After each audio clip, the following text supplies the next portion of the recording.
My VegTrugs have caused a lot of interest and excitement with people taking pictures and asking lots of questions, so I thought I would just take a few minutes to talk a little bit about the VegTrugs and also how I combined them with square foot gardening to have a very successful garden. I love using VegTrugs because it brings gardening up to my level, making it so easy to plant, to harvest, to do anything that you need to do to see your plants. When you order a VegTrug, it will come to you as a kit with all the parts there ready for you to assemble. The packaging is excellent. It is recommended that 2 people assemble the VegTrug, but I've assembled 2 of them by myself.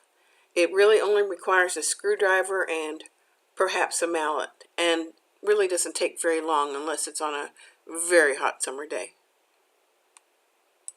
When fully assembled, the VegTrugs will have slats on the bottom which allow for drainage.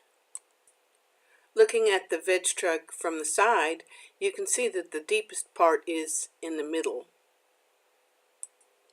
You can also purchase framework and some different covers, such as this netted one that is shown here. This is the first VegTrug that I purchased. It's a smaller one. I wanted to see how they were. You can see here from the side that the deep part is at the back. This is meant to back up to a wall and is called a wall hugger. And right now all I'm growing in this is strawberries because they do really well, and if you look you can see a few luscious ripe strawberries in there.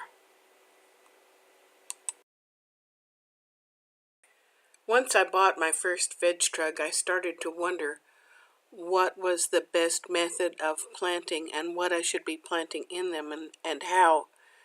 And I remembered that many years ago I was following the square foot gardening method, which was developed by Mel Bartholomew. And so I decided to take a look at that method again. The typical square foot garden is 4 by 4, so you have 16 squares in it. The reason for this is so that you can easily work at the garden. You can reach all the squares without walking on it and trampling the soil.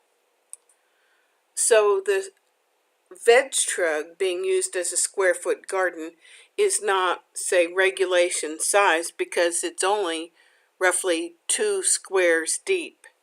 Here is an example of how I've set up the VegTrug. You can see that the squares are marked off, which is what you're supposed to do with a square foot garden. You're supposed to mark off so you can clearly see the 16 squares. This VegTrug only allows me to mark off 12 squares.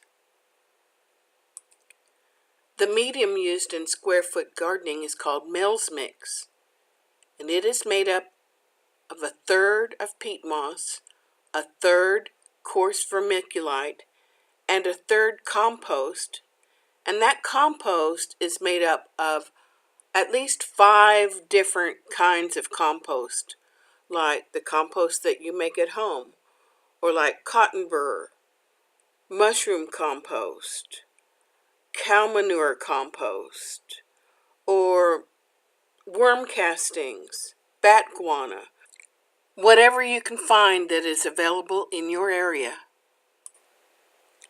Here is a look at one of my beds. As you can see, everything looks lush and green and delicious. There are lettuce, marigolds, strawberries, some beans in that bed.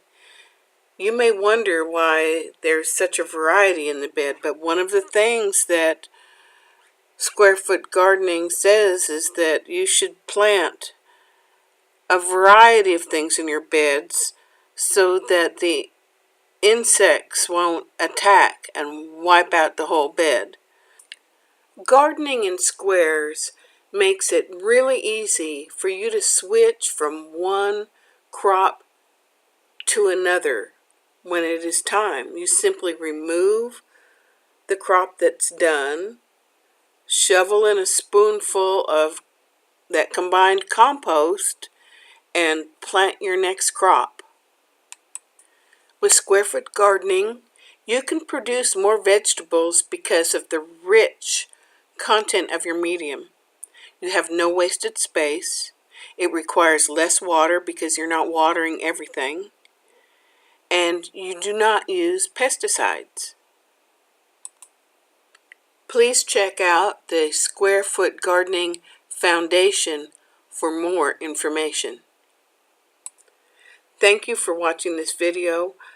I am not a representative of VegTrug. I do not sell them. I'm not a representative really of the square foot gardening method. These are just things that I use that people have asked me numerous questions about. I've provided some links below to help you either order the products or find more information. Thank you and bye-bye.